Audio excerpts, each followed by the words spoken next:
Retirement क्लायंटच्या केस स्टडीविषयी मला जाणून घ्यायचं आहे की लेट्स एन एक्झाम्पल, एखादी व्यक्ती वयाच्या 60व्या वर्षी रिटायर झाली आणि त्याला 1 कोटीचं एक कॉर्पस मिळालं आहे, जस्ट लाईक त्याचं EPF म्हणा किंवा आत्तापर्यंत त्यांनी काही जमा केलेली त्याची जमापुंजी असेल आणि ती 1 कोटी रुपये त्याला वयाच्या 60व्या वर्षी मिळाल्यानंतर त्यांनी त्याचं रिटायरमेंटचं फायनान्शियल मॅनेजमेंट कसं केलं पाहिजे, त्याच्यामध्ये त्याचं फायनान्शियल ॲसेट इन्व्हेस्टिंग किंवा SWP किंवा ह्या ॲसेटला नेक्स्ट जनरेशनकडे पण कशा दृष्टीने बघितलं पाहिजे.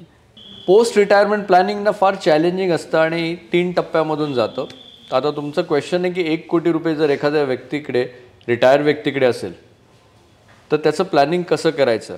पहिल्यांदा तुम्हाला पेपरवरती ना त्याचे लाईफ एक्सपेक्टन्सी आधी अंडरस्टँड करावी की आज ते 60 वर्षाचे आहेत आणि इथून पुढे तुम्हाला त्यांना 80 वर्षापर्यंत याचं प्रोव्हिजन करायचं आहे का. तर 80 वर्षापर्यंत त्यांचं जो महिन्याचा जो खर्च आहे हा आपल्याला इन्फ्लेटेड व्हॅल्यू करून काढता येईल आणि मग फायनली त्यांच्यासाठी किती पैशाची तरतूद लागेल. लेट्स से अज्युम करू की एक 40-45 हजार रुपयाचं 50 हजाराचं ॲव्हरेज लाईफस्टाईल आज 2024मध्ये त्यांना रिटायरमेंटमध्ये एक हजबंड आणि वाईफ जगतायत, त्यांचं दोघंही घरामध्ये, मुलांचं शिक्षण झालं किंवा त्यांचं लग्न झालेलं आणि ते वेगळे राहत आहेत. तर 50 हजार रुपयाचं प्लॅनिंग केल्यानंतर साधारण 80 वर्षापर्यंत त्यांना लाईफ एक्सपेक्टन्सी कन्सिडर केली तर 70-1 लाख रुपयांची गरज आहे फार तर. बाकी 25-30 लाख रुपये त्यांचं एमर्जन्सीसाठी, इन फ्युचरमध्ये काही मेडिकल एमर्जन्सी आली किंवा मुलांसाठी त्यांना काही चॅलेंजेस असतील तर त्यासाठी त्यांनी ते सेपरेट ठेवणं गरजेचं आहे. तर 1 कोटीच्या प्लॅनिंगमध्ये त्या आईवडिलांचं प्रॉपर प्लॅनिंग करता येऊ शकतं. ॲटलिस्ट ते कॉन्फिडेंटली फायनान्शियल लाईफ जगतील आणि त्यांच्या हक्काने ते पैसे पाहिजे तेव्हा योग्य पद्धतीने खर्च देखील करू शकतील. तर असं प्लॅनिंगमध्ये तुम्हाला 1 कोटी जर असतील त्यांच्याकडे EPFचे वगैरे पैसे, तर तुम्हाला त्यामध्ये 3 प्रकारे तुम्हाला त्यांचं इन्व्हेस्टमेंट पोर्टफोलिओ बनवावं लागेल. त्या 3 प्रकारामध्ये पहिली गोष्ट अंडरस्टँड करावी लागेल की त्यांच्या 1 कोटीला तुम्हाला ना सेफ्टी ठेवायची, कारण 1 कोटीमधून एकही रुपया कमी नाही झाला पाहिजे. तुम्ही त्या लेवलची रिस्क आहे ती कॅल्क्युलेटिव्ह घेणं अत्यंत गरजेचं आहे. दुसरी गोष्ट जी असते की त्यांना लिक्विडिटी पण देणं गरजेचं आहे. बिलकुल पण तुम्ही त्यांच्या 1 कोटीला इलिक्विडिटी हा जो कॅरेक्टरिस्टिक्स हा बिलकुल त्यांच्या पोर्टफोलिओमध्ये आणायचा नाही.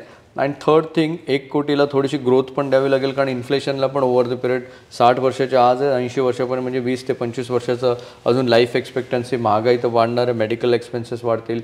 तर या सर्व गोष्टींमध्ये तिसरी गोष्ट माहिती ग्रोथ पार्ट पण ठेवावं लागेल. त्या 3 गोष्टींना कन्सिडर करून तुम्हाला एक पोर्टफोलिओ बनवावं लागेल.